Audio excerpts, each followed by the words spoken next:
अस्सलाम वालेकुम जी।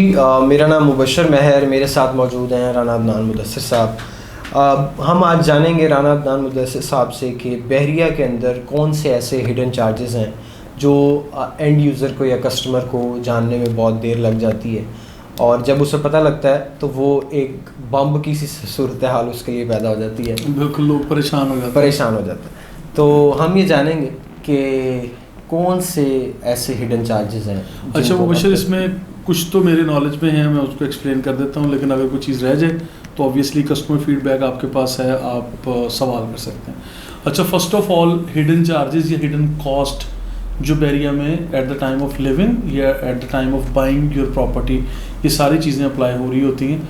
और उसमें सबसे पहले तो बहरिया के अंदर जब आप प्रॉपर्टी परचेज़ कर रहे हैं तो आपको extra land charges, category charges और फिर जो मेंटेनेंस चार्जेस वगैरह उस प्रॉपर्टी के रहने की, इस तरह की चीज़ें आपके ऊपर अप्लाई हो रही होती हैं। बहुत सारे लोगों को पोजेशन चार्जेस जो आए दिन बढ़ते रहते हैं, इसका भी प्रॉब्लम आता है, और ये बहरिया ने एक के बाद एक समझ लिया अमाउंट बढ़ा दी है। पहले भी चंद माह कबल बढ़ाई, लास्ट ईयर भी बढ़ाई थी, और आइंदा ये फिर भी अगस्त का महीना आ रहा है तो अगस्त से भी एप्लीकेबल है, कुछ चार्जेस मज़ीद बढ़ा दिए हैं। तो खैर इस तरह की चीज़ें जब मुबशर सामने आती हैं हमारे कस्टमर्स के, तो जो कस्टमर एंड यूज़र के तौर पे यहाँ रिहाइश भी रखे हुए थे इवन, उनमें से बहुत सारे लोगों ने, और ये बात हकीकत है, इसमें कोई दूसरी राय नहीं है कि यहाँ से छोड़ के कुछ लोग वापस भी कराची शहर की तरफ यहाँ से शिफ्ट कर चुके हैं। यहाँ से मतलब अपना घर खाली करके वो किराए पे थे या उनकी अपनी प्रॉपर्टी थी, वॉट एवर, बहुत सारे प्रॉब्लम्स की वजह से जा चुके हैं। इसके साथ साथ जो प्रॉब्लम मुझे नज़र आते हैं वो मेंटेनेंस की देखें कॉस्ट, वो तो एक अंडरस्टूड सी कॉस्ट है, वो आपने पे करनी ही करनी है। और आपको बिजली के चार्जेस, पानी के चार्जेस, आप अगर सुई गैस वगैरह घर में यूज़ कर रहे हैं तो ऑब्वियसली गैस सिलेंडर्स आ रहे हैं तो उसकी एक चार्जेस हैं। मैं आपकी बात यहाँ पे काट रहा हूँ, लेकिन यहाँ पे एक सवाल बहुत बनता है, इम्पोर्टेंट सवाल है। जैसे आपने अभी मेंटेनेंस की बात की जी, मेंटेनेंस चार्जेस जो हैं वो ज़रूरी हैं, बनते हैं, वो देने चाहिए।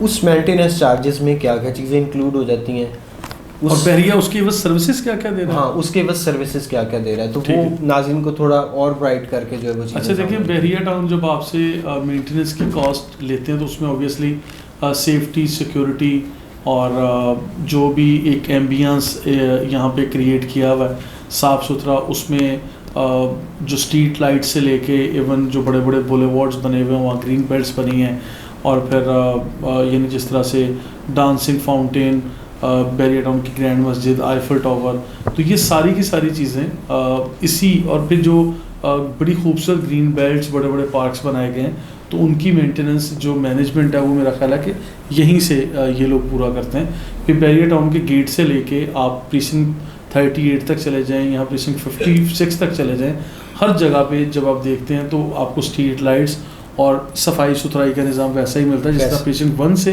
या बहरिया टाउन के मेन गेट से नजर आता है।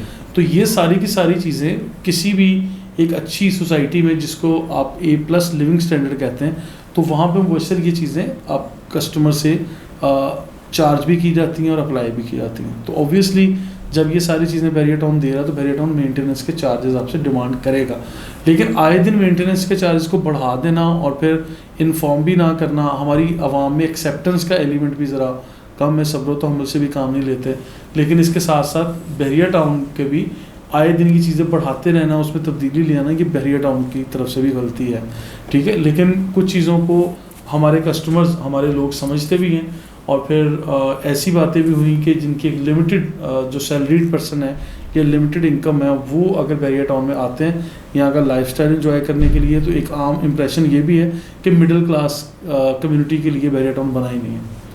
नहीं, वो उस सूरत में भी हुआ है कि जो अभी करंट जो हमने देखा पिछले साल सवा साल से जो है वो इन्फ्लेशन की वजह से एक सैलरीड पर्सन ज़्यादा डिस्टर्ब हुआ है कि उसने एक पैकेज बनाया हुआ था कि मैंने 25,000 तक के अपार्टमेंट में रहना है या 20,000 तक के अपार्टमेंट में रेंट जो है वो दे के रहना है, और मेरा लाख या 1,20,000 रुपये तक का यहाँ पे मेरा ख़र्चा है वो मैं बेयर करता रहूँगा। जब इन्फ्लेशन आई तो वही लाख और सवा लाख वाला ख़र्चा जो है वो 2 और 2 लाख रुपए तक, 2-2.5 लाख तक भी चला गया होगा, क्योंकि ग्रॉसरी भी महंगी हुई है हर तरह से। और फिर ये भी कंप्लेन होती है कि बहरिया टाउन में इम्तियाज़ स्टोर पे ग्रॉसरी के रेट्स कुछ और होंगे, जबकि मैंने जब 2-4 दफ़ा सर्वे किया अपनी टीम के ज़रिए किया तो ये रेट्स सेम है जिस तरह सिटी में रेट्स अप्लाई हो रहे हैं, तो यहाँ पे भी ग्रॉसरी के सेम रेट्स अप्लाई लेकिन यहाँ पे ये है कि सिर्फ इम्तियाज़ ही नहीं है, मल्टीपल और भी मार्ट और मार्ट्स हैं, मरहबा है, बिलाल स्टोर है जी जी, और फिर स्कैटर्ड फॉर्म में डिफरेंट पीसेंट्स के अंदर ये हमें देखने को मिलते हैं। तो कंपैरिजन का किया जा सकता है, ये अपनी चॉइस के मुताबिक बाइंग की जा सकती है। और हिडन चार्जेस में देखें जो मज़ीद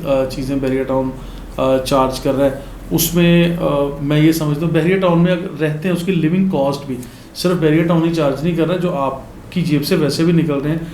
ट्रांसपोर्टेशन का बहुत बड़ा मसला है, मसलों में एक बड़ा मसला ट्रांसपोर्टेशन का भी, उसके लिए बैरियर टाउन ने बस चलाई है लेकिन वो स्पोर्ट सिटी के रिहायशियों के लिए अभी तक भी नहीं चलाई। स्पोर्ट सिटी के रिहायशी अभी भी चला रहे हैं मिशन 31 वाले, हालांकि वो बैरिया का हिस्सा ही है। बैरिया का हिस्सा है कि बहुत बड़ा एरिया जो वहाँ पे बहुत अच्छी तादाद में लोगों की रिहाइश है। आज शायद वहाँ पे किराए भी कम हो गए, प्रॉपर्टी की वैल्यू भी कम हो गई, इसी वजह से कि उन लोगों को ट्रांसपोर्टेशन का मसला है।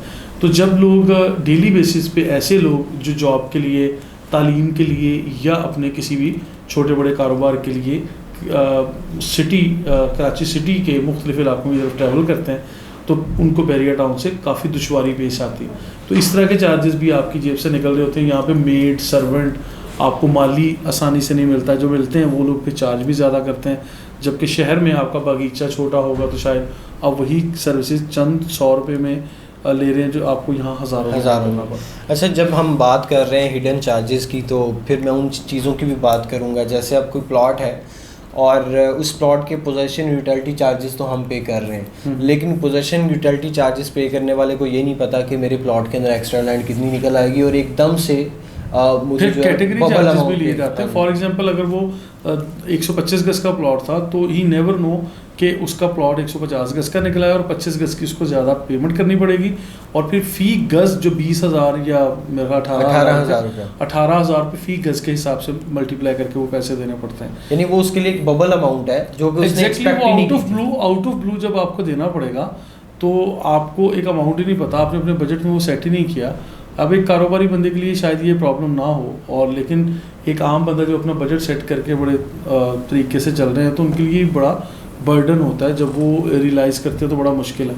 इसी तरह पार्क फेस, मेन बॉलीवुड्स और कॉर्नर की जो प्रॉपर्टीज़ हैं उसके ऊपर 10% ऑफ द बुकिंग प्राइस, और फिर अब वो भी बढ़ चुकी है, उसके भी पैसे देने पड़ते हैं। ये तो ये भी हिडन चार्ज। ये जो झटका है ये ज़्यादा जिन लोगों को देखने में आया है, जिन लोगों ने इस चीज़ का यानी फील ज़्यादा किया है वो बैरिया हाइट्स के अच्छा, बैरिया हाइट्स वालों की हकीकत बता दूँ। बैरिया हाइट्स में तो आपने अच्छा याद करवा दिया।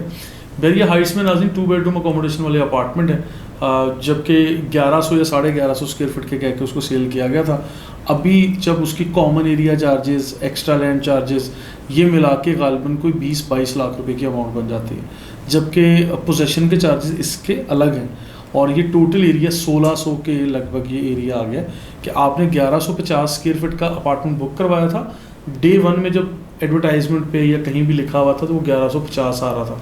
आज जब आपको वो अपार्टमेंट हैंड ओवर किया जा रहा है, आपको चाबी दी जा रही है, तो फिर आपको ये कहा जा रहा है कि इसके एक्स्ट्रा पैसे देने पड़ गए। अब वो बर्डन मोशन इतना एक हैवी अमाउंट है कि शायद आपकी प्रॉपर्टी की कीमतें इसकी अपार्टमेंट की 1 करोड़ से भी ऊपर चली गई थी, और हम लोग एक्सपेक्ट कर रहे थे उस वक्त ये तो 1.5 करोड़ पे निकल जाएगी, इतनी बेहतरीन। अब यहाँ पे मेरा एक आपसे सवाल है कि जैसे बैरिया हाइट्स के लॉटीज जो हैं उनको कॉमन एरिया चार्ज किया जा रहा है जी, तो क्या बैरिया टाउन अपार्टमेंट के लॉटीज से चार्ज किया गया था ये कॉमन एरिया? बैरिया टाउन के जो ऑलरेडी प्रीसेंट 19 के अपार्टमेंट, प्रीसेंट 19 में ऐसा कोई कॉमन एरिया चार्ज नहीं किया गया। हालांकि यहाँ पे भी कॉमन एरिया है, कॉमन एरियाज बनते हैं लेकिन शायद उतना ज़्यादा नहीं है जितना वहाँ पे है। ठीक है, यहाँ पे भी ऑब्वियसली जो एक ग्रॉस एरिया करके अप्लाई किया गया होगा, जिसको अलग कोई कैटेगरी या नाम दे के चार्ज नहीं किया गया।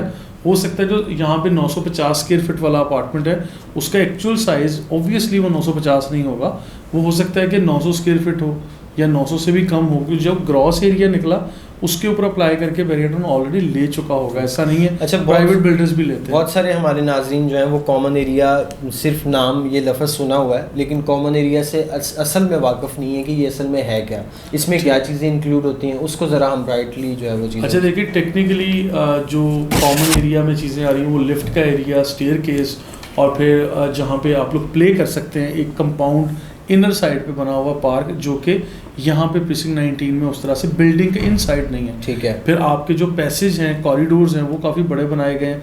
फिर वहाँ वेटिंग एरियाज़ बनाए गए हैं, वो वेटिंग एरियाज़ भी यहाँ नहीं बनाए गए। यहाँ पे प्रीसिंक्ट 19 के जब आपने कंपैरिजन किया तो मैं साथ साथ आंसर करता जा रहा हूँ। यहाँ पे पार्क बनाए गए, कंपाउंड्स बनाए गए, और वहाँ पे इनसाइड द बिल्डिंग, क्योंकि इनर अपार्टमेंट भी हैं, इनसाइड द बिल्डिंग आप फैमिलीज़ के सिटिंग के लिए कॉमन एरिया काफ़ी सारा दिया गया।